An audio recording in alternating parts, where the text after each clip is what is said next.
सलाम नमस्ते दोस्तों। हिन दौर में जिते दुनिया घणी खां घणी तरक़ी कई वई आहे, जिते बार बार इंडिजीनियस राइट्स जी ॻाल्हि थिए पई, जिते दुनिया पंहिंजूं कयल ग़लतियुनि खां पोइ वरी वापसि अचे थी, पंहिंजा जेका कॉलोनियल जेके क्राइम्स आहिनि उन्हनि खे वापसि मञे थी ऐं उन्हनि खां बाद में उन्हनि मुक़ामी माण्हुनि खे हक़ ॾिए थी। उन दौर में जॾहिं असां हिन रियासत में रहूं था त उन खां पंहिंजे बुनियादी हक़नि जी ॻाल्हि कयूं था, पंहिंजी आज़ादी जी ॻाल्हि कयूं था ऐं जेकॾहिं असां इहा ॻाल्हि कयूं था त असांखे हिन रियासत में कहिड़े मुताबिक़ रहणु खपे। हिकिड़े सिंधी जी हैसियत में त हर जगह ते तव्हांखे हिकिड़ी नई जंग सां मुंहुं ॾियणो थो पए।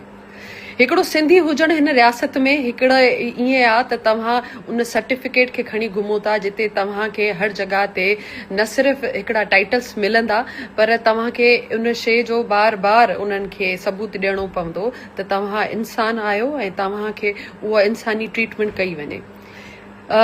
गनी अमान खे अॼु अस्पताल में उन वक़्तु खयो हो जॾहिं हू पंहिंजी नियाणियुनि जो इलाज कराए रहियो हुयो। हिकिड़ो पीउ हिकिड़ी कराची जी प्राइवेट अस्पताल में, ऐं उहो त मां ॻाल्हाए ई नथी त असांजो हर सिंधी हिकिड़े इकोनॉमिकल स्ट्रेस मां कीअं गुज़रे थो, उन खां पोइ उनखे साइकोलॉजिकल स्ट्रेस कहिड़ा थियनि था, त इन्हनि शयुनि लाइ असां कोन था ॻाल्हायूं। असांखे एॾो मफ़लूज करे छॾियो आहे त जेकॾहिं कंहिं ॻोठनि में रोड ठहे थो या फिर स्कूल अप्रूव थिए थो, जेकी घणा वधीक स्कूल सिर्फ़ु ऐं सिर्फ़ु कागज़नि ते आहिनि, त उन्हनि लाइ हिकिड़ी वॾियूं पोस्टूं हूंदियूं आहिनि ऐं उन्हनि खां बाद में माण्हू उन्हनि खे जंहिंजो कमु आहे, जेके तव्हांखे वोट उन लाइ वठी करे वञनि था त हू इहे ई शयूं तव्हांखे ॾियनि, त असां उन्हनि खे महिरबानी जा वॾा वॾा पोस्ट कंदा आहियूं, उन्हनि खे मैसेजिस कंदा आहियूं त साईं तव्हां असांखे रोड अप्रूव कराए ॾियणो जिन तव्हांजो एहसान हुजे। असां सिंधियुनि खे हिन मुल्क में अहिड़ी क़िस्म जी ट्रीटमेंट ॾिनी वेंदी आहे। तव्हां मान गनी खे उन लाइ खयो छो त हू सिंध जो पुटु हुयो।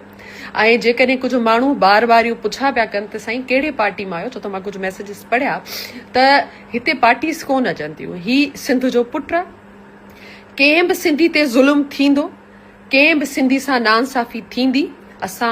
पार्टी ग्रुप बंदी खां मथे अची करे हिकिड़ी क़ौम थी करे हिन नाइंसाफ़ी जे ख़िलाफ़ विढ़ंदासीं, छो त असांखे शुरू खां ई ग्रुप बंदियुनि में विरहायो वियो आहे, क़बीलनि में विरहायो वियो आहे, मुख़्तलिफ़ क़िस्म जा टाइटल्स ॾिना विया आहिनि। हाणे उहे शयूं सभु पुठियां थियूं। हिकिड़ी क़ौम थी करे अॻियां अचूं ऐं असांजा जेका ॿिया माण्हू जेका असां सॼण थी करे असां सां गॾु वेहनि था, हमेशह को बि सोशल मीडिया मूवमेंट अचे थी या फिर को शौर लाइ बि का मूवमेंट अचे थी त उनखे कुझु माण्हू अची करे